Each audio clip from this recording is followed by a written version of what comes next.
그날 모든 게 달라졌습니다.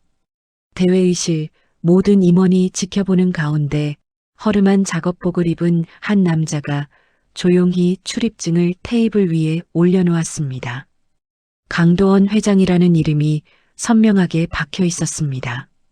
그녀는 몰랐습니다.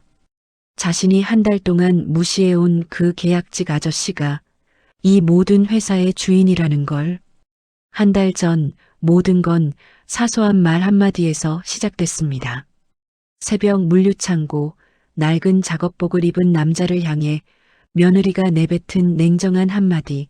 요즘 같은 세상에 이 정도 일도 못하면 어쩌자는 거예요?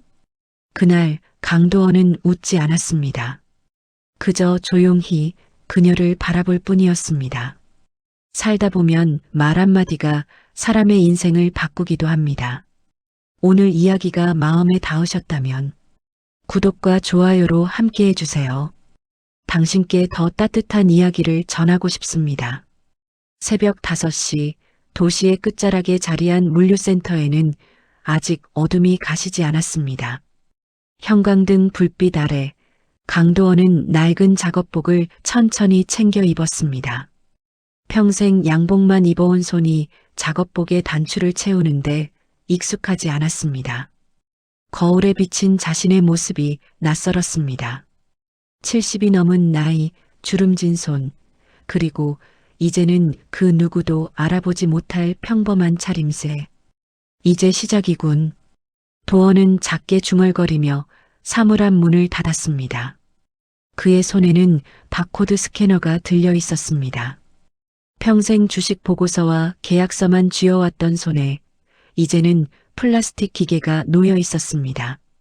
묘한 떨림이 손끝을 타고 올라왔습니다. 긴장이 아니었습니다.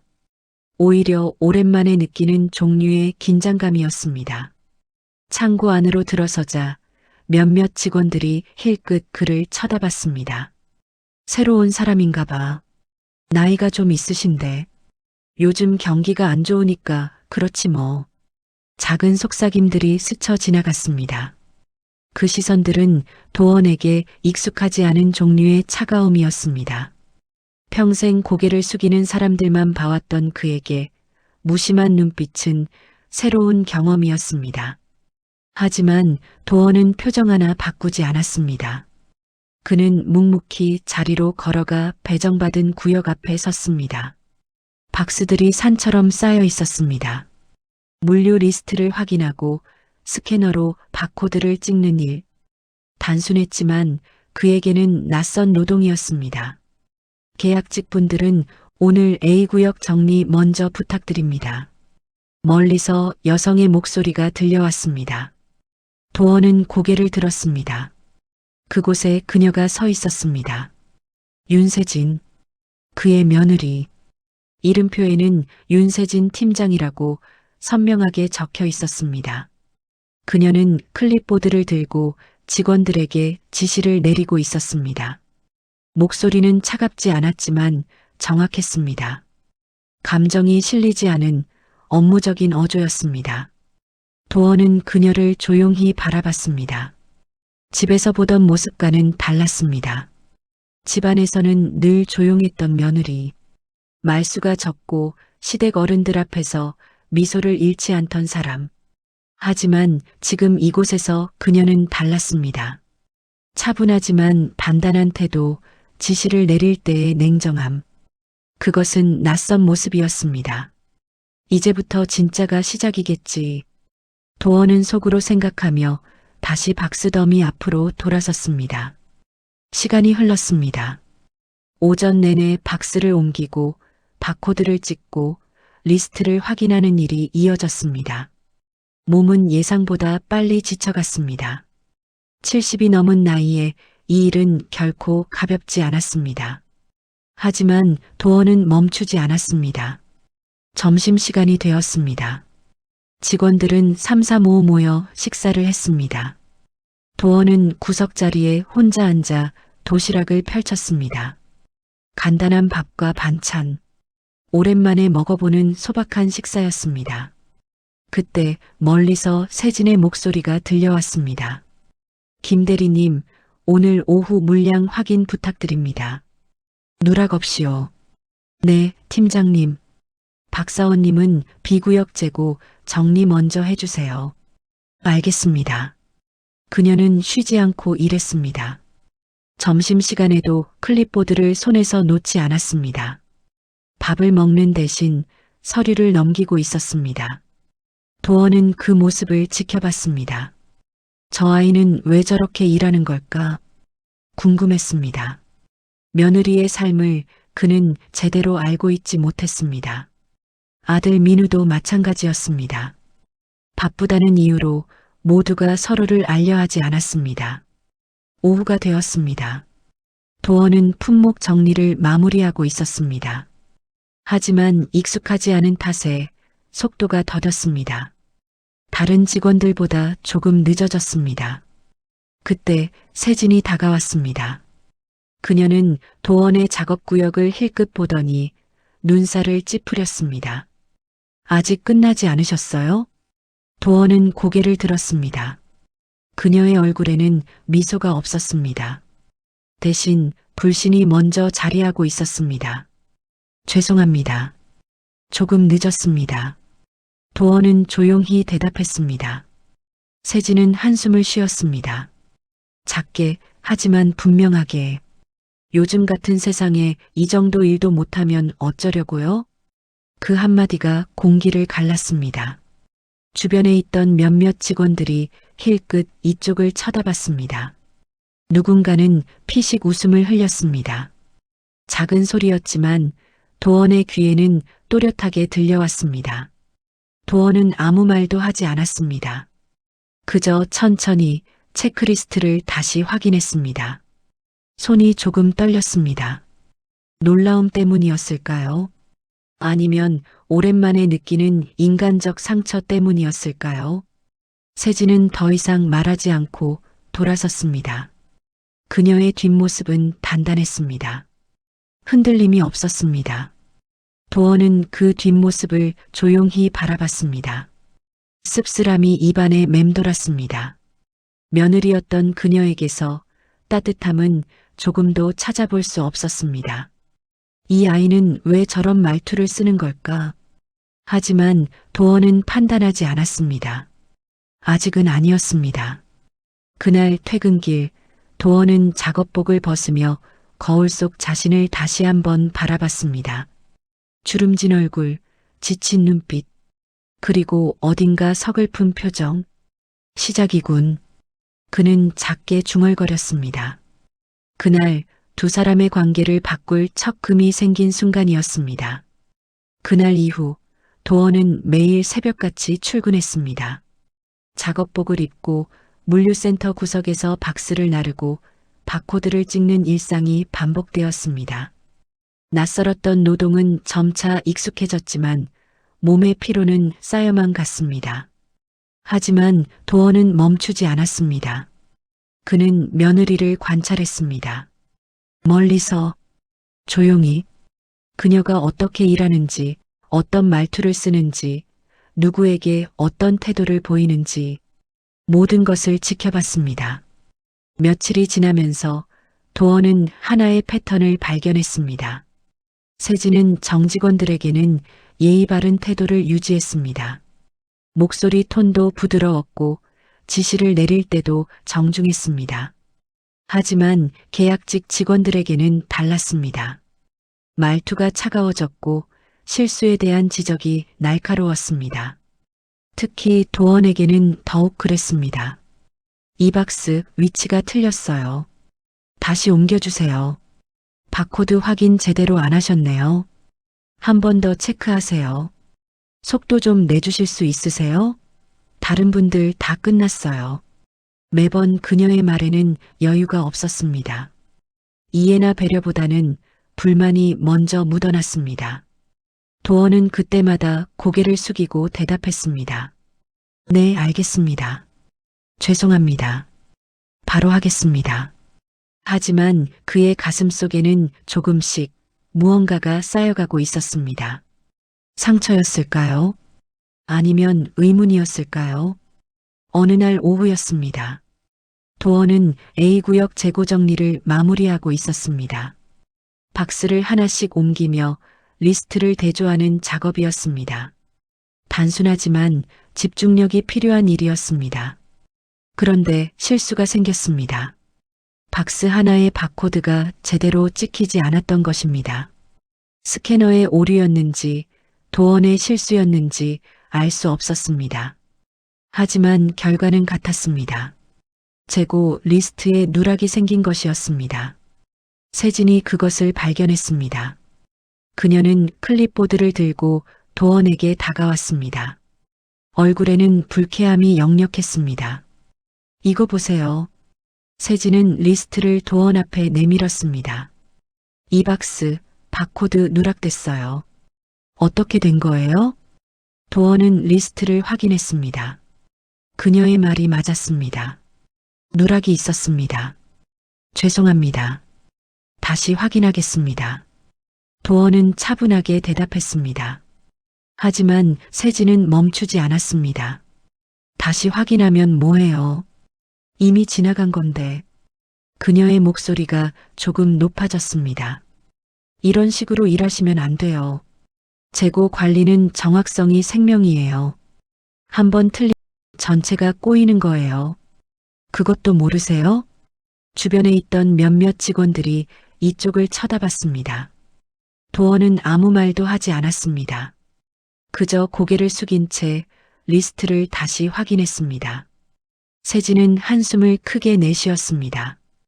요즘 같은 세상에 이 정도 일도 제대로 못하면 정말. 그녀는 말을 끝까지 잇지 않았습니다. 하지만 그 말의 뒤에 숨은 의미는 분명했습니다. 이 나이에 이것도 못하나. 도원의 손이 미세하게 떨렸습니다. 오랜만에 느끼는 감정이었습니다. 수치심이었을까요? 아니면 서러움이었을까요? 그는 정확히 알 수 없었습니다. 다만 가슴 한편이 묵직하게 눌리는 느낌만이 남았습니다.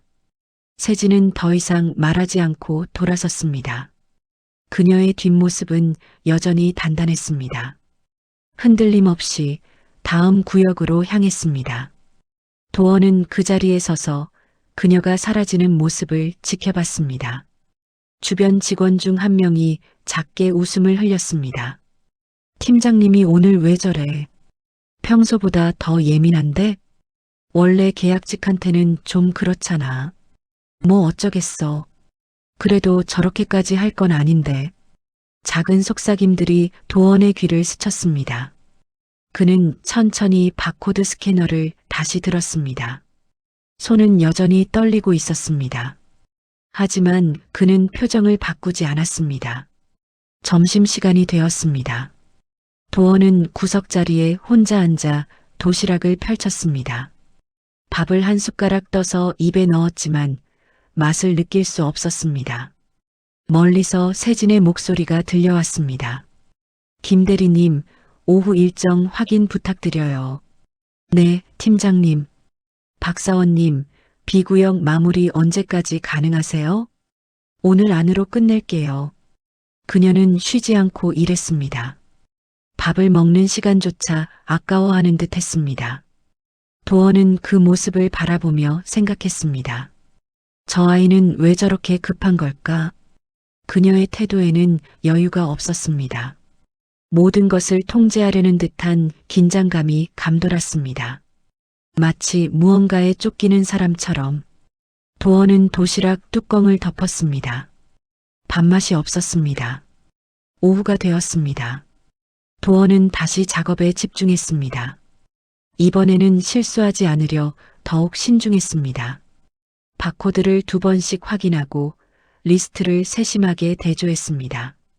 하지만 그 과정에서 속도는 더 느려질 수밖에 없었습니다. 세진이 다시 한번 지나가며 그를 쳐다봤습니다. 그녀의 눈빛에는 불만이 담겨 있었습니다. 말은 하지 않았지만 표정만으로도 충분했습니다. 왜 저렇게 느린 거야? 도어는 그 시선을 느끼면서도 고개를 들지 않았습니다. 그저 묵묵히 손을 움직였습니다. 퇴근 시간이 되었습니다. 직원들은 하나둘 짐을 챙겨 나갔습니다. 세진도 클립보드를 정리하며 자리를 떠났습니다. 도원은 가장 마지막에 작업복을 벗었습니다. 사물함 앞 거울에 비친 자신의 얼굴을 보며 그는 작게 한숨을 내쉬었습니다. 주름진 얼굴, 지친 눈빛, 그리고 어딘가 서글픈 표정. 이 나이에도 자존심은 남아있구나. 그는 스스로에게 중얼거렸습니다. 그날 도원은 처음으로 깨달았습니다. 모욕이란 말이 아니라 태도에서 시작된다는 것을, 그리고 그 태도는 때로 말보다 깊은 상처를 남긴다는 것을. 밤이 되어 집으로 돌아온 도원은 서재에 홀로 앉았습니다. 창밖으로 도시의 불빛이 보였습니다. 그 불빛 아래 어딘가에 며느리도 하루를 마무리하고 있을 것입니다. 도원은 찻잔을 들었습니다. 따뜻한 차가 목을 타고 내려갔지만 가슴속 응어리는 풀리지 않았습니다. 사람은 왜 저렇게 변하는 걸까? 그는 혼잣말처럼 중얼거렸습니다. 하지만 대답은 없었습니다. 다만 고요만이 그를 감쌌을 뿐이었습니다. 며칠이 지났습니다. 도원의 일상은 반복되었습니다. 새벽 출근, 박스 정리, 바코드 스캔, 그리고 세진의 차가운 지적. 매일이 비슷했지만 그 안에서 쌓이는 감정은 점점 무거워졌습니다. 어느 날 점심시간이었습니다. 도원은 구석자리에서 혼자 도시락을 펼쳤습니다. 간단한 밥과 반찬, 소박하지만 정성이 담긴 식사였습니다. 멀리서 세진의 목소리가 들려왔습니다. 최 씨, 그것도 제대로 못해요? 날카로운 어조였습니다. 계약직 직원 중 한 명이 고개를 숙이며 대답했습니다. 죄송합니다, 팀장님. 죄송하다고 해결되는 게 아니에요. 다시 확인하세요. 제대로. 세진의 목소리는 차가웠습니다. 감정이 실리지 않은 기계적인 어조였습니다. 도원은 젓가락을 든 채 그 광경을 지켜봤습니다. 세진은 그렇게 몇몇 계약직 직원들을 향해 예민한 태도를 보였습니다. 작은 실수도 그냥 넘어가지 않았습니다. 반복해서 지적하고 재차 확인을 요구했습니다. 하지만 정직원들에게는 달랐습니다. 김 대리님, 수고하셨어요. 박 사원님, 점심 맛있게 드세요. 똑같은 사람이 맞나 싶을 정도로 목소리 톤이 달랐습니다. 도원은 도시락 반쪽을 남긴 채 뚜껑을 덮었습니다. 밥맛이 없었습니다. 오후가 되었습니다. 도원은 시구역 재고 정리를 맡았습니다. 박스를 하나씩 확인하고 리스트와 대조하는 작업이었습니다. 단순하지만 시간이 오래 걸리는 일이었습니다.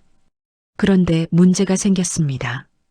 박스 하나의 라벨이 손상되어 바코드를 읽을 수 없었습니다. 도원은 잠시 고민하다가 수기로 품목 번호를 확인하려 했습니다. 그때 세진이 다가왔습니다. 뭐 하세요? 그녀의 목소리에는 불만이 묻어 있었습니다. 라벨이 손상되어서 확인 중입니다. 도원은 조용히 대답했습니다. 세진은 박스를 확인하더니 짧게 한숨을 쉬었습니다. 그럼 바로 말씀하셔야죠. 혼자 시간 끌면 어떡해요. 죄송합니다. 죄송하다고만 하지 마시고 일 좀 제대로 해주세요. 그녀의 말투에는 여유가 없었습니다. 도원은 고개를 숙였습니다. 대답하지 않았습니다. 세진은 다른 직원을 불러 박스를 처리하게 한 뒤 도원을 다시 한번 쳐다봤습니다. 그 시선에는 불신이 담겨 있었습니다. 이 사람은 왜 이렇게 일을 못하지? 도원은 그 시선을 느끼며 다시 작업으로 돌아갔습니다. 가슴속 응어리는 점점 커져만 갔습니다. 며칠이 더 지났습니다. 도원은 점차 깨닫게 되었습니다. 세진의 예민함은 특정 대상에게만 향한다는 것을, 그것도 자신과 같은 계약직에게만. 정직원들과 대화할 때는 미소를 지었습니다. 작지만 분명한 미소였습니다. 하지만 계약직 직원들 앞에서는 표정이 굳었습니다. 어느 날 도원은 우연히 직원들의 대화를 듣게 되었습니다. 팀장님 요즘 왜 저래? 원래 저랬어. 계약직한테는 좀 그래. 그래도 너무 심한 거 아니야? 뭐 어쩌겠어. 우리도 조심해야지. 작은 속삭임들이었습니다. 도원은 그 대화를 들으며 세진에 대해 더 깊은 의문을 품게 되었습니다. 왜 저렇게 구분을 짓는 걸까? 어느 날 오후였습니다. 도원은 작업을 마치고 잠시 휴게실에 들렀습니다. 물을 한 잔 마시려던 참이었습니다. 그때 책상 밑에서 무언가가 보였습니다. 약봉투였습니다. 도원은 잠시 멈춰 섰습니다. 약봉투는 구겨져 있었고 안에는 여러 종류의 알약이 들어 있었습니다. 그 순간 세진이 휴게실로 들어왔습니다. 도원과 눈이 마주쳤습니다. 세진의 얼굴이 순간적으로 굳었습니다. 그녀는 서둘러 약봉투를 집어들고 가방 안에 넣었습니다. 뭐 보세요? 그녀의 목소리는 차가웠습니다. 아, 아닙니다. 도원은 고개를 숙이며 자리를 떠났습니다. 하지만 그 순간 그는 세진의 표정을 보았습니다. 평소와 달랐습니다. 차가움이 아니라 피로가 먼저 묻어났습니다. 그리고 그 눈빛 깊은 곳에는 무언가 숨겨진 것이 있었습니다. 도원은 복도를 걸으며 생각했습니다. 저 약은 무엇일까? 궁금했습니다. 하지만 묻지 않았습니다. 아직은 때가 아니었습니다. 며칠 뒤 야간 근무가 있었습니다. 도원은 늦은 시간까지 남아 재고 정리를 마무리하고 있었습니다. 대부분의 직원들은 이미 퇴근한 상태였습니다. 복도를 지나가던 중 회의실에서 작은 소리가 들려왔습니다. 도원은 멈춰 섰습니다. 문틈으로 희미한 불빛이 새어나오고 있었습니다. 그는 조용히 다가갔습니다. 회의실 안에는 세진이 혼자 앉아 있었습니다. 그녀는 책상에 얼굴을 묻고 있었습니다. 어깨가 미세하게 떨리고 있었습니다. 울고 있었습니다. 도원은 숨을 죽였습니다. 세진의 손에는 구겨진 약봉투가 쥐어져 있었습니다. 그녀는 천천히 고개를 들어 약을 하나 꺼내 입에 넣었습니다. 물도 없이 그냥 삼켰습니다. 그리고 다시 얼굴을 묻었습니다. 도원은 그 모습을 지켜봤습니다. 가슴 한편이 무너지는 것 같았습니다. 이 아이는 무엇을 견디고 있는 걸까? 그는 다가가고 싶었습니다. 손을 내밀고 싶었습니다. 하지만 그러지 않았습니다. 도원은 조용히 등을 돌렸습니다. 복도를 걸으며 그는 깊게 숨을 내쉬었습니다. 사람은 누구나 겉모습만으로 판단해선 안 된다. 오래된 신념이 다시금 떠올랐습니다. 도원은 그날 결심했습니다. 섣불리 판단하지 않기로, 더 지켜보기로, 그녀의 삶을 이해하기로. 퇴근길, 도원은 물류센터 입구에 서서 하늘을 올려다봤습니다. 밤하늘에는 별이 보이지 않았습니다. 도시의 불빛이 너무 밝았기 때문입니다. 응어리는 커지지만 아직은 때가 아니야. 그는 혼잣말처럼 중얼거렸습니다. 그날 밤 도원은 집으로 돌아와 서재에 홀로 앉았습니다.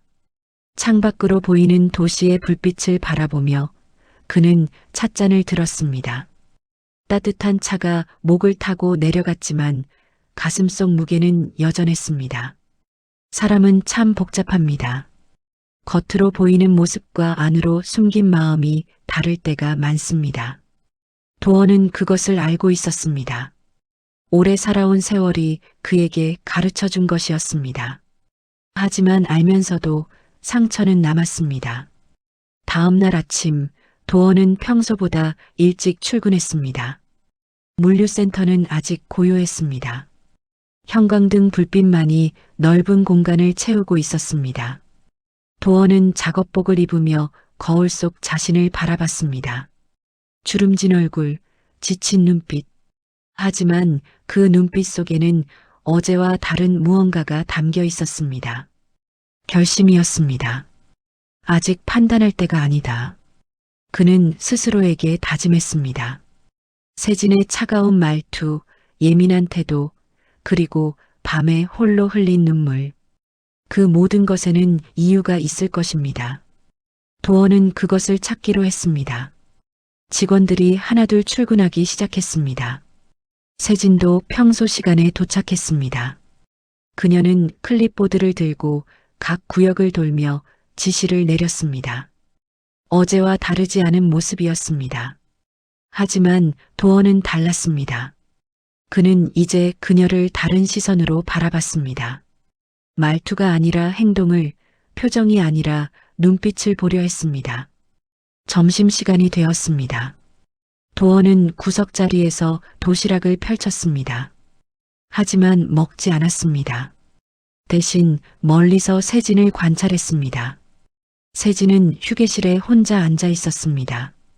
다른 직원들은 3, 4, 5 모여 식사를 했지만 그녀는 홀로였습니다. 도시락통을 펼쳤지만 먹지 않았습니다. 대신 서류를 넘기고 있었습니다. 도어는 그 모습을 지켜봤습니다. 저 아이는 왜 밥을 먹지 않는 걸까? 그때 세진이 가방에서 무언가를 꺼냈습니다. 약봉투였습니다. 그녀는 주변을 둘러보더니 조용히 알약 하나를 꺼내 입에 넣었습니다. 물도 없이 삼켰습니다. 그리고 다시 서류로 시선을 돌렸습니다. 도원의 가슴이 무거워졌습니다. 저 약은 무엇일까? 그리고 왜 저렇게 몰래 먹는 걸까?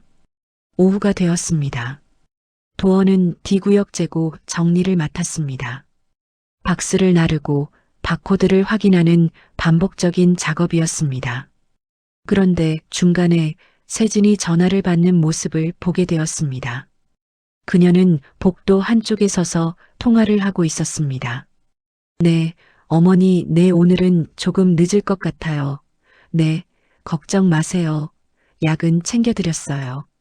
목소리가 평소와 달랐습니다. 차가움이 사라지고 대신 피로가 묻어났습니다. 통화를 마친 세진은 잠시 벽에 기댔습니다. 한숨을 길게 내쉬었습니다. 어깨가 축 늘어졌습니다. 도어는 그 모습을 보며 무언가를 직감했습니다. 저 아이에게는 짐이 있구나. 세진은 다시 표정을 정리하고 업무로 돌아갔습니다. 차가운 팀장의 얼굴로. 하지만 도어는 이미 보았습니다. 그 가면 뒤에 숨겨진 피로와 무게를. 며칠이 더 지났습니다. 도어는 세진의 일과를 세밀하게 관찰했습니다. 그녀는 매일 가장 먼저 출근하고 가장 늦게 퇴근했습니다.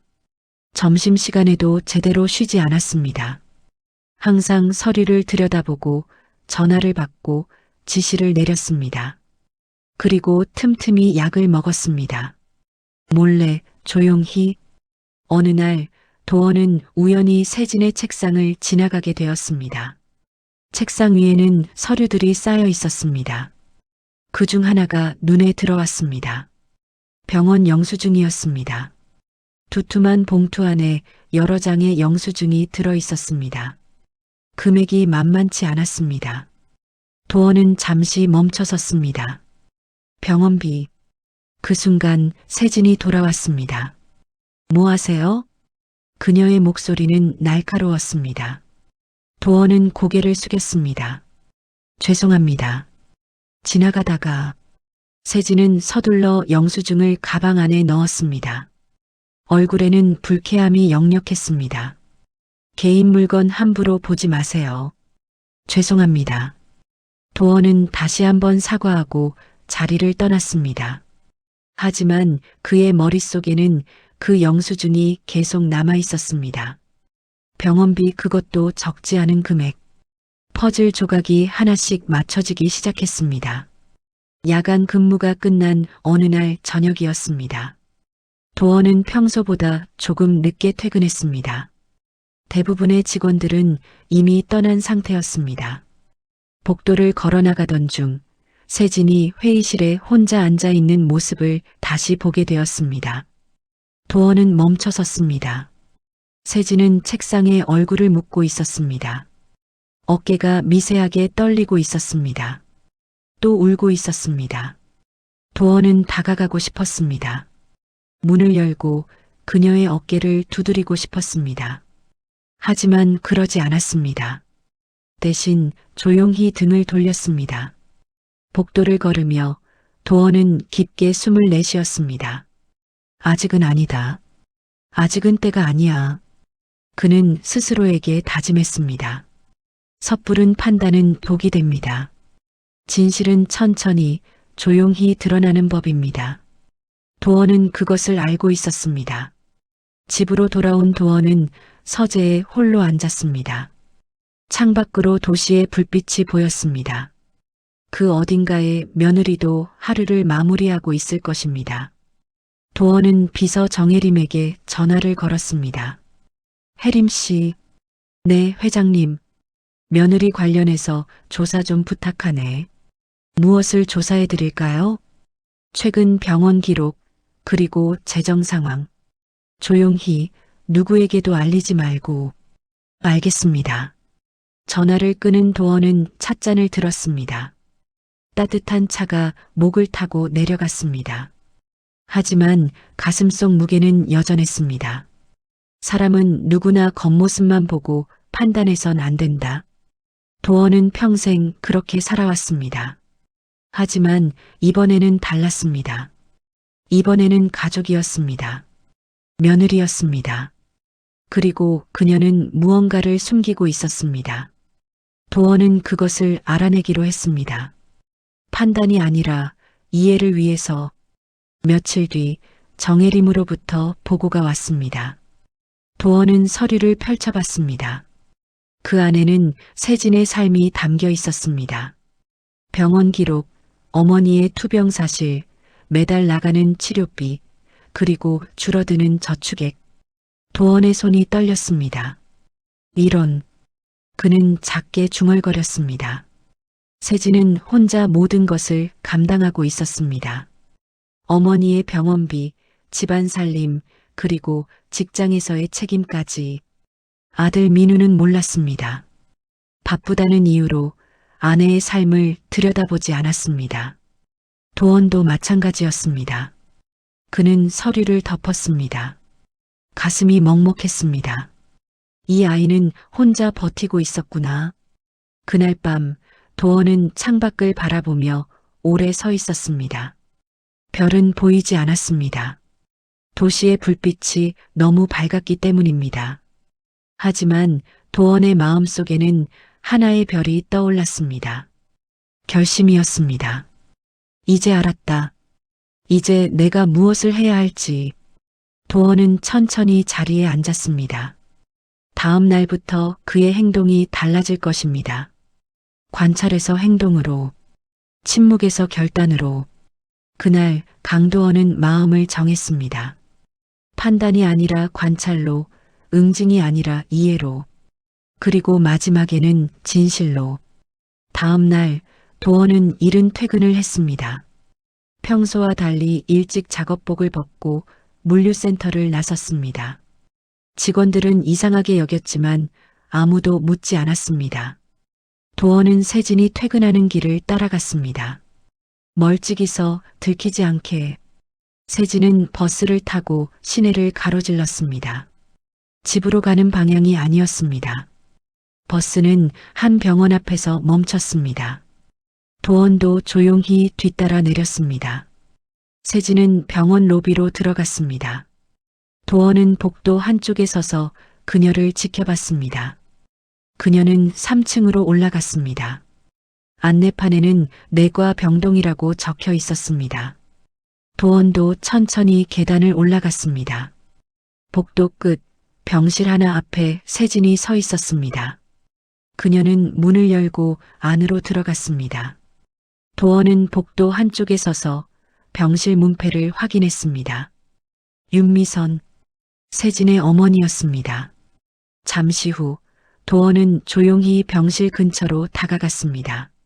문은 살짝 열려 있었습니다. 그 안에서 세진의 목소리가 들려왔습니다.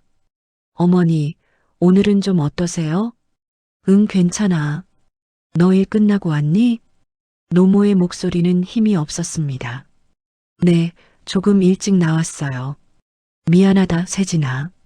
네가 이렇게 고생하는데. 괜찮아요, 어머니. 제가 할 수 있는 일이에요. 목소리가 떨렸습니다. 도원은 문틈으로 안을 조금 들여다봤습니다. 세진은 노모의 손을 잡고 있었습니다.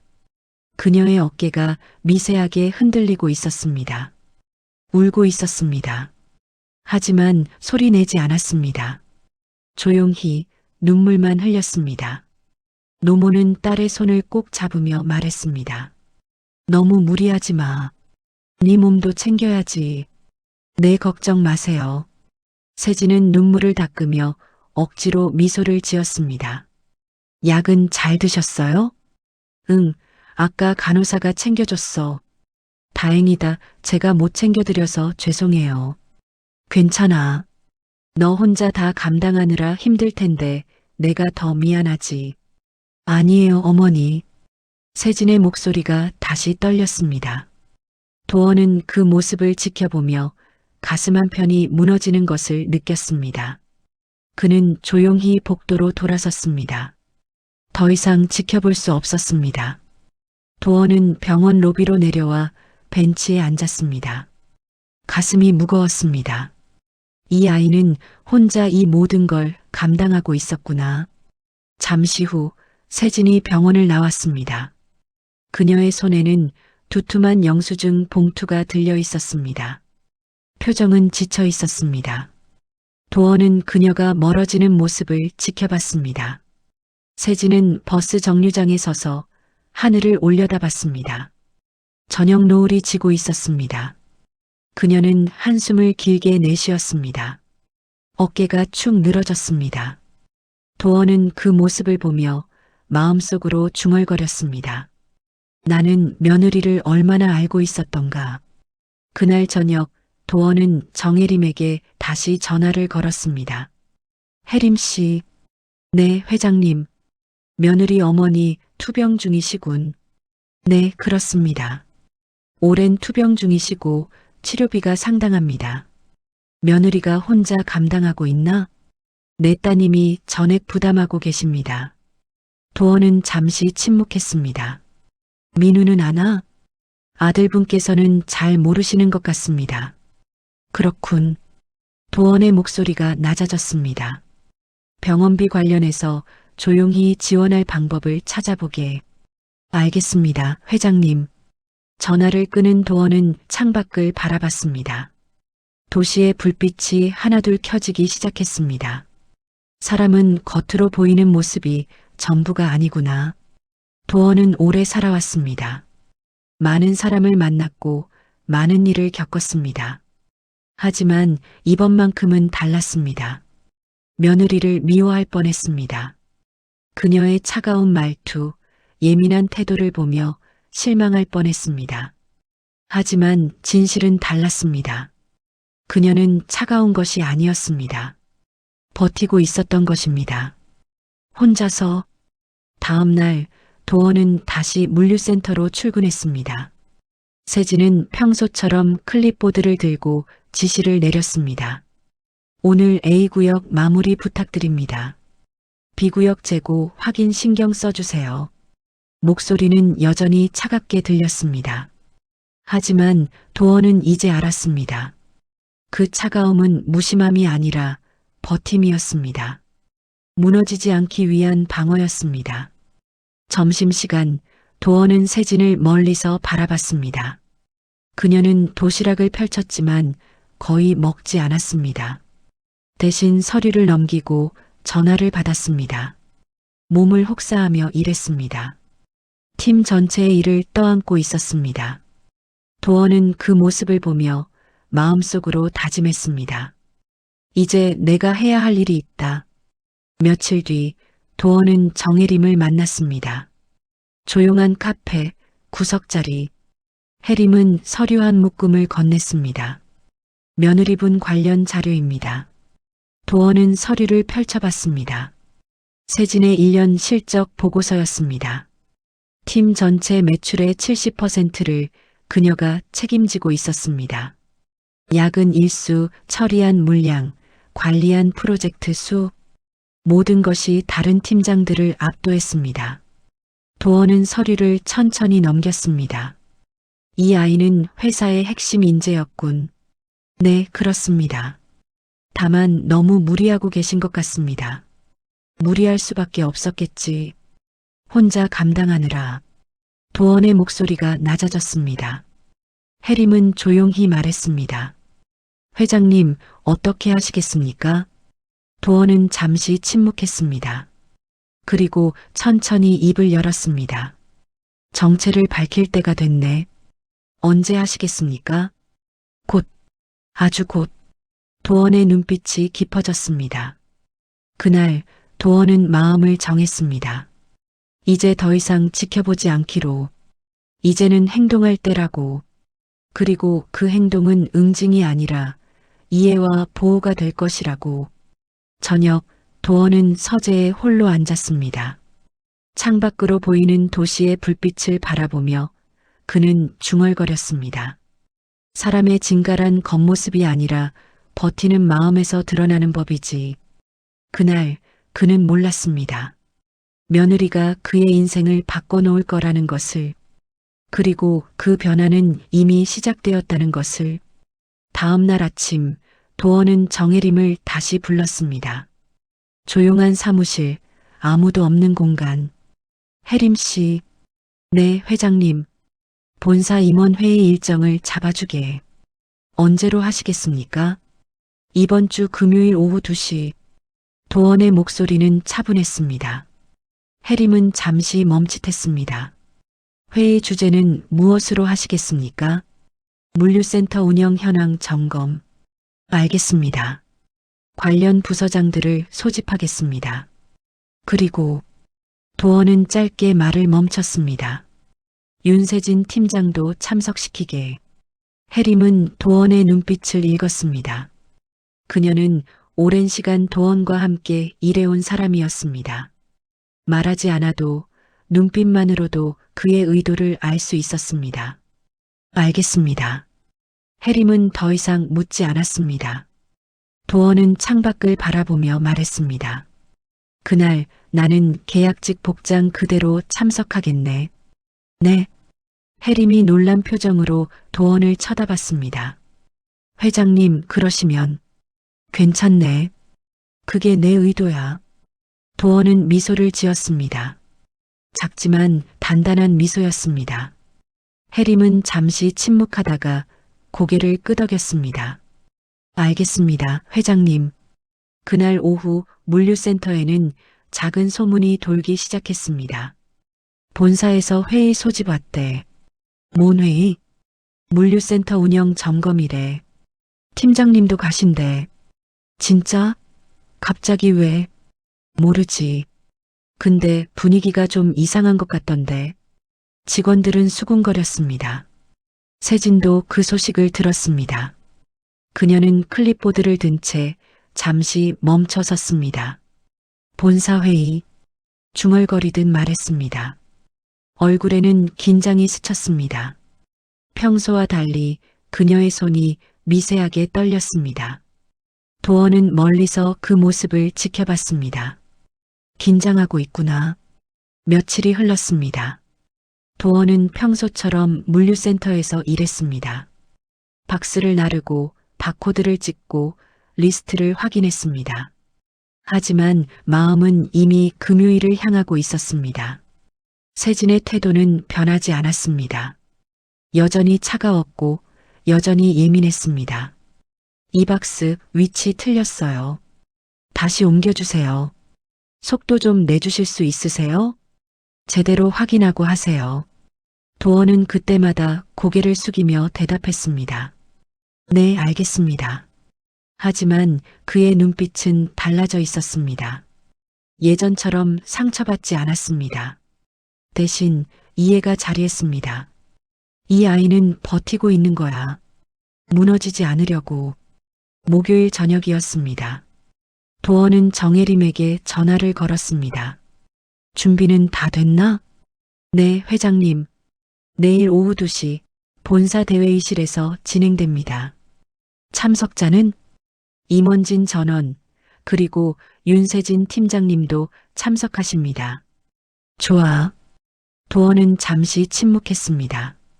혜림 씨, 네, 회장님. 내일 조용히 진행하게. 소란스럽지 않게. 알겠습니다. 전화를 끄는 도원은 서재에 홀로 앉았습니다. 창밖으로 도시의 불빛이 보였습니다. 내일이면 모든 것이 달라질 것입니다. 세진은 알게 될 것입니다. 자신이 한 달 동안 무시해온 그 계약직 아저씨가 누구였는지를, 그리고 도원도 보게 될 것입니다. 진실을 마주한 며느리의 반응을. 도원은 찻잔을 들었습니다. 따뜻한 차가 목을 타고 내려갔습니다. 내일이면 끝이 나겠지. 하지만 끝이 아니라 시작일 수도 있었습니다. 금요일 아침이 밝았습니다. 도원은 평소처럼 작업복을 입었습니다. 거울 속 자신을 바라보며 그는 작게 중얼거렸습니다. 오늘이 마지막이군. 물류센터로 출근한 도원은 조용히 일을 시작했습니다. 세진은 평소보다 긴장한 모습이었습니다. 본사회의 때문이었을 것입니다. 점심시간 세진은 거의 밥을 먹지 않았습니다. 대신 서류를 반복해서 확인했습니다. 도원은 그 모습을 지켜봤습니다. 걱정하고 있구나. 오후 1시 세진은 물류센터를 떠났습니다. 본사로 향하기 위해서였습니다. 도원도 조용히 작업복을 정리했습니다. 다른 직원들은 그가 퇴근하는 줄 알았습니다. 하지만 도원은 퇴근하지 않았습니다. 그는 차를 타고 본사로 향했습니다. 작업복 그대로. 운전기사는 놀란 표정으로 물었습니다. 회장님, 옷을 갈아입지 않으시겠습니까? 아니, 이대로 가겠네. 하지만, 괜찮아. 도원의 목소리는 단호했습니다. 본사에 도착한 도원은 조용히 뒷문으로 들어갔습니다. 직원들의 눈에 띄지 않게 엘리베이터를 타고 회의실 층으로 올라갔습니다. 복도를 걷는 도중 몇몇 직원들이 그를 쳐다봤습니다. 저분 누구세요? 물류센터에서 온 분인가? 회의실로 가시네. 작은 속삭임들이 스쳤습니다. 도원은 신경 쓰지 않았습니다. 대회의실 앞에 도착했습니다. 문은 닫혀 있었습니다. 도원은 손을 문 손잡이에 올렸습니다. 잠시 숨을 고르고 천천히 문을 열었습니다. 회의실 안에는 임원들이 모여 있었습니다. 그리고 세진도 앉아 있었습니다. 모두의 시선이 문 쪽으로 향했습니다. 그리고 얼어붙었습니다. 허름한 작업복을 입은 남자가 조용히 걸어 들어오고 있었습니다. 세진의 눈이 커졌습니다. 저 사람은. 도원은 아무 말 없이 회의실 중앙으로 걸어갔습니다. 임원들은 당황스러운 표정으로 서로를 쳐다봤습니다. 저분은 누구십니까? 누군가 작게 물었습니다. 하지만 대답하는 사람은 없었습니다. 도원은 테이블 앞에 섰습니다. 그리고 천천히 주머니에서 무언가를 꺼냈습니다. 출입증이었습니다. 그는 그것을 테이블 위에 조용히 올려놓았습니다. 강도원 회장. 선명하게 박혀있는 이름. 회의실이 고요해졌습니다. 세진의 얼굴이 하얗게 변했습니다. 손이 떨리기 시작했습니다. 도원은 그녀를 조용히 바라봤습니다. 말없이. 하지만 그 눈빛 속에는 많은 것이 담겨 있었습니다. 이해, 연민, 그리고 조용한 결단. 폭풍 전야였습니다. 회의실 안 시간이 멈춘 듯 했습니다. 임원들은 테이블 위에 놓인 출입증을 바라봤습니다. 강도원 회장. 누구도 말하지 못했습니다. 세진은 의자에 앉은 채 얼굴이 창백해졌습니다. 손은 계속 떨렸습니다. 도원은 조용히 그 자리에 섰습니다. 작업복 차림 그대로. 잠시 침묵이 흐른 뒤 도원이 입을 열었습니다. 앉으시죠. 차분한 목소리였습니다. 임원들은 서둘러 자리에 앉았습니다.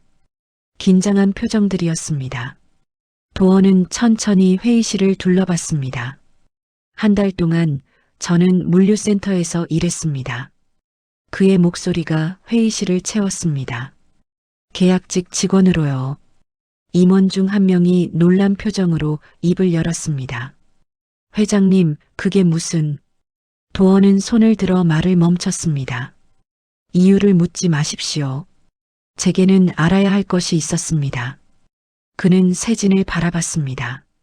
세진은 고개를 들지 못했습니다. 손으로 테이블을 꽉 잡고 있었습니다. 도원은 계속 말했습니다. 한 달 동안 저는 많은 것을 봤습니다. 그는 천천히 회의실을 걸었습니다. 누군가는 친절했고 누군가는 무심했습니다.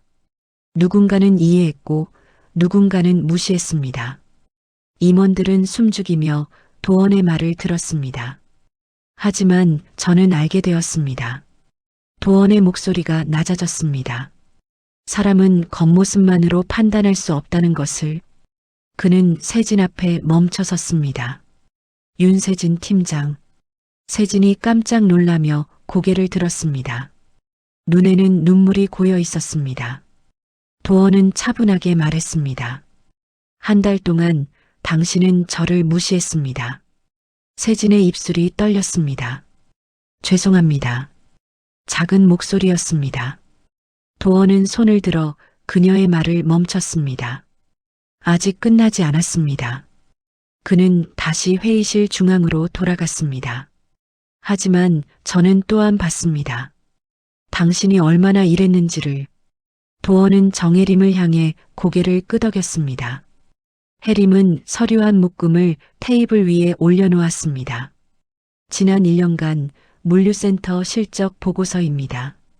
도원은 서류를 펼쳤습니다.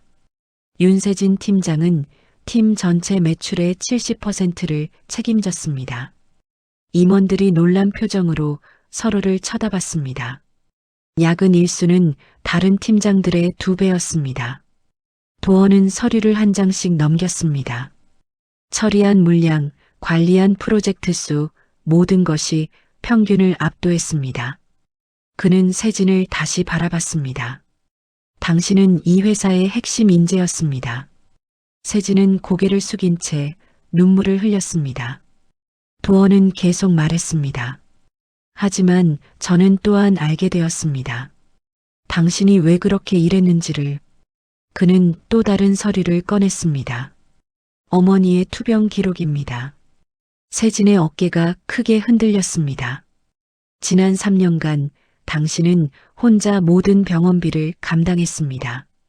도원의 목소리에 연민이 묻어났습니다. 저축은 바닥났고 매달 월급의 대부분을 치료비로 썼습니다. 임원들은 숨죽이며 들었습니다. 그러면서도 당신은 아무에게도 말하지 않았습니다. 도원은 잠시 말을 멈췄습니다. 남편에게도 시댁 어른들에게도. 세진은 두 손으로 얼굴을 가렸습니다. 울음소리가 새어나왔습니다. 도원은 천천히 그녀에게 다가갔습니다. 당신이 차가웠던 건 무심해서가 아니었습니다. 그는 그녀 앞에 섰습니다.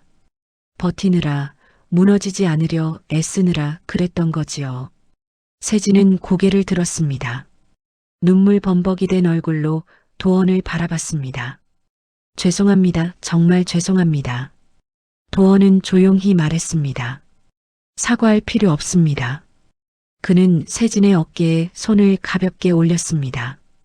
대신 이제는 혼자 버티지 마십시오. 세진의 눈에서 눈물이 계속 흘러내렸습니다. 도원은 임원들을 향해 돌아섰습니다. 여러분, 그의 목소리가 단호해졌습니다. 누군가를 판단하기 전 먼저 들여다보는 사람이 되십시오. 임원들은 고개를 숙였습니다. 겉으로 보이는 모습이 전부가 아닙니다. 사람은 누구나 자신만의 짐을 지고 살아갑니다. 도원은 회의실을 천천히 둘러봤습니다. 그 짐을 이해하려 노력하는 것, 그것이 우리가 해야 할 일입니다. 회의실은 고요했습니다. 도원은 세진을 다시 바라봤습니다. 윤세진 팀장. 네, 회장님. 세진은 떨리는 목소리로 대답했습니다. 오늘부터 당신의 어머니 치료비는 회사에서 지원하겠습니다. 세진의 눈이 커졌습니다. 회장님, 이건 동정이 아닙니다. 도원은 단호하게 말했습니다. 당신이 이 회사를 위해 한 일에 대한 정당한 보상입니다. 세진은 더 이상 말하지 못했습니다. 그저 눈물만 흘렸습니다. 도원은 테이블 위에 출입증을 집어들었습니다. 저는 이제 계약직 강도원이 아닙니다. 그는 출입증을 주머니에 넣었습니다. 하지만 한 달 동안 배운 것은 평생 잊지 않을 것입니다. 그는 마지막으로 세진을 바라봤습니다. 당신도 마찬가지입니다. 이제는 혼자가 아닙니다. 세진은 고개를 깊이 숙였습니다. 감사합니다. 정말 감사합니다. 목소리가 떨렸습니다. 도원은 회의실을 향해 말했습니다. 오늘 회의는 여기까지입니다. 임원들은 일제히 일어나 허리를 숙였습니다. 도원은 조용히 회의실을 나갔습니다. 문이 닫힌 뒤 세진은 그 자리에 주저앉았습니다. 눈물이 멈추지 않았습니다. 하지만 그 눈물은 슬픔만이 아니었습니다. 안도였습니다. 그리고 감사였습니다. 오랜 시간 혼자 버텨온 무게가 비로소 내려놓아지는 순간이었습니다. 임원 중 한 명이 조용히 그녀에게 다가갔습니다. 팀장님, 괜찮으십니까? 세진은 고개를 들어 눈물을 닦았습니다. 네, 괜찮습니다. 이제는. 그날 회의실을 나선 모든 사람들은 깨달았습니다. 사람을 판단하는 것이 얼마나 쉬운 일인지, 그리고 그것이 얼마나 위험한 일인지. 복도를 걷는 도원의 뒷모습은 평온했습니다. 작업복 차림이었지만 그 어느 때보다 품이 있어 보였습니다. 정혜림이 조용히 다가왔습니다. 회장님, 수고하셨습니다. 도원은 작게 미소를 지었습니다. 아니네. 이제 시작일세. 시작이라니요? 가족을 다시 이해하는 시작 말이야. 혜림은 고개를 끄덕였습니다. 그날 강도원은 배웠습니다. 응징보다 중요한 것은 이해라는 것을, 판단보다 먼저 필요한 것은 관찰이라는 것을, 그리고 사람의 진가는 버티는 마음에서 드러난다는 것을. 며칠이 지났습니다. 도원은 더 이상 물류센터에 가지 않았습니다. 계약직 강도원의 역할은 끝이 났습니다. 하지만 그가 배운 것들은 여전히 그의 마음속에 남아 있었습니다. 어느 날 저녁이었습니다. 도원은 집 거실에서 차를 마시고 있었습니다. 창밖으로 노을이 지고 있었습니다. 초인종이 울렸습니다. 문이 열리고 세진이 들어왔습니다. 그녀는 도원을 보자 깊이 허리를 숙였습니다. 아버님. 도원은 손을 들어 그녀를 멈췄습니다. 일어나세요. 인사는 됐습니다. 세진은 천천히 고개를 들었습니다. 얼굴에는 여전히 미안함이 남아 있었지만 예전의 차가움은 사라져 있었습니다.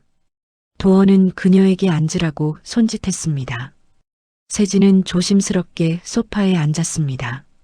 잠시 침묵이 흘렀습니다. 도원이 먼저 입을 열었습니다. 어머님은 어떠십니까? 덕분에 좋아지셨습니다. 세진의 목소리가 떨렸습니다. 치료도 잘 받고 계시고 정말 감사드립니다. 도원은 고개를 저었습니다.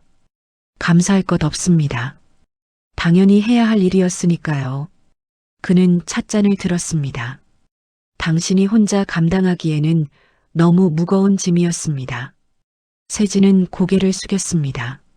죄송합니다. 말씀드렸어야 했는데 왜 말하지 않았습니까? 도원의 물음에 세진은 잠시 망설였습니다. 약한 모습을 보이고 싶지 않았습니다. 그녀의 목소리는 작았습니다. 시댁에 폐를 끼치고 싶지도 않았고 혼자 해결할 수 있다고 생각했습니다. 그래서 혼자 버텼군요. 네. 세진의 눈에 눈물이 맺혔습니다. 하지만 너무 힘들었습니다. 매일이 버티기만 해도 힘들었습니다. 도어는 그녀를 조용히 바라봤습니다. 그래서 다른 사람들에게 차갑게 대했습니까? 세진은 고개를 끄덕였습니다. 죄송합니다. 제 자신을 지키느라 다른 사람들까지 상처를 줬습니다. 알고 있었습니까? 당신이 얼마나 많은 사람들에게 상처를 줬는지. 세진은 눈물을 흘렸습니다. 몰랐습니다. 아니, 알고 싶지 않았습니다. 도어는 찻잔을 내려놓았습니다. 사람은 힘들 때 자신도 모르게 다른 사람을 밀어냅니다. 그는 세진을 바라봤습니다. 하지만 그것이 습관이 되면 결국 혼자 남게 됩니다. 세진은 두 손으로 얼굴을 가렸습니다. 죄송합니다. 정말 죄송합니다. 도어는 천천히 일어나 그녀에게 다가갔습니다. 그리고 그녀의 어깨에 손을 가볍게 올렸습니다. 이제 괜찮습니다. 세진은 고개를 들었습니다. 사람은 실수를 합니다. 중요한 건 그 실수를 깨닫고 다시 시작하는 것입니다. 도원의 목소리는 따뜻했습니다. 세진은 눈물을 닦으며 작게 물었습니다. 저 용서받을 수 있을까요? 도원은 미소를 지었습니다. 용서는 이미 했습니다. 이제는 당신 스스로를 용서할 차례입니다. 세진은 그 말에 더 큰 눈물을 흘렸습니다. 도원은 다시 자리에 앉았습니다. 세진 씨, 네, 아버님. 사람의 진가란 버티는 마음에서 나옵니다. 도원은 창밖을 바라보며 말했습니다. 당신은 오랜 시간 혼자 버텼습니다. 그것만으로도 충분히 강한 사람입니다. 세진은 고개를 숙였습니다. 하지만 이제는 혼자 버티지 마십시오. 도원이 그녀를 다시 바라봤습니다.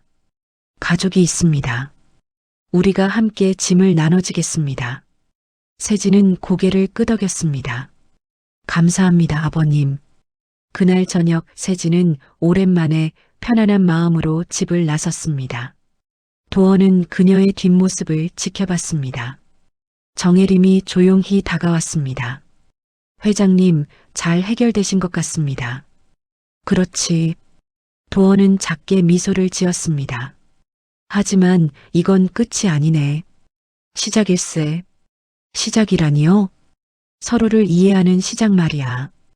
혜림은 고개를 끄덕였습니다. 며칠 뒤 도원은 아들 민우를 불렀습니다. 조용한 서재, 부자가 마주 앉았습니다. 민우야. 네, 아버지. 너는 아내를 얼마나 알고 있니? 민우는 당황스러운 표정을 지었습니다. 그게 무슨 말씀이십니까? 세진이가 지난 3년간 무엇을 겪었는지, 얼마나 힘들었는지 알고 있느냐는 거야. 민우는 입을 다물었습니다. 도원은 계속 말했습니다. 가까운 사람일수록 더 모르기 쉽지. 그는 민우를 바라봤습니다. 바쁘다는 핑계로 관심을 두지 않았을 뿐이야. 민우는 고개를 숙였습니다. 죄송합니다, 아버지. 나한테 사과할 일이 아니다. 네 아내에게 해야 할 말이지. 민우는 고개를 끄덕였습니다. 도원은 창밖을 바라보며 말했습니다. 사람은 말하지 않으면 모르는 법이야. 하지만 가까운 사람이라면 말하지 않아도 알아차려야 해. 그는 민우를 다시 바라봤습니다. 이제라도 네 아내를 제대로 봐라. 그녀가 무엇을 원하는지, 무엇이 필요한지. 네, 아버지. 도원은 작게 한숨을 내쉬었습니다. 나도 늦게 깨달았네. 가족의 의미를. 그날 밤 도원은 서재에 홀로 앉았습니다. 책상 위에는 낡은 작업복이 놓여 있었습니다. 한 달간 입었던 그 옷. 도원은 작업복을 손으로 쓰다듬었습니다. 한 달이었지만 평생보다 많은 것을 배웠네. 그는 창밖을 바라봤습니다. 밤하늘에는 별이 보였습니다. 도시의 불빛 사이로 희미하게 빛나는 별들. 도원은 중얼거렸습니다. 사람은 겉으로 보이는 것이 전부가 아니야. 그는 찻잔을 들었습니다. 진짜 모습은 그 안에 숨어 있지. 따뜻한 차가 목을 타고 내려갔습니다. 도원은 깊은 한숨을 내쉬었습니다. 늦게 배운 깨달음일수록 깊더군. 그는 작업복을 다시 바라봤습니다. 한 달 동안 계약직으로 살며 그는 많은 것을 보았습니다. 무시와 차별, 상처와 고통, 그리고 그 안에 숨겨진 사람들의 진짜 모습, 특히 며느리의 삶을 도원은 이제 알았습니다.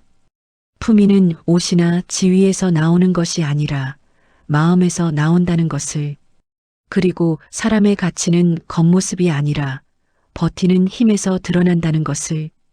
창밖 별을 바라보며 도원은 마지막으로 중얼거렸습니다. 이제야 알았네. 진짜 부자란 돈이 많은 사람이 아니라 사람을 이해하는 사람이라는 걸. 고요한 밤이었습니다. 하지만 도원의 마음은 어느 때보다 평온했습니다. 한 달간의 위장 취업은 끝났습니다. 하지만 그가 배운 교훈은 평생 남을 것입니다. 사람을 판단하지 말 것, 먼저 이해하려 노력할 것, 그리고 가까운 사람일수록 더 관심을 가질 것. 도원은 작업복을 서랍 깊숙이 넣었습니다. 잊지 않기 위해서였습니다. 그날의 교훈을, 그날의 깨달음을. 늦게 배운 깨달음일수록 깊더이다. 이제야 알았습니다. 품위는 돈보다 무겁다는 걸. 당신이라면 그날 어떻게 하셨을까요?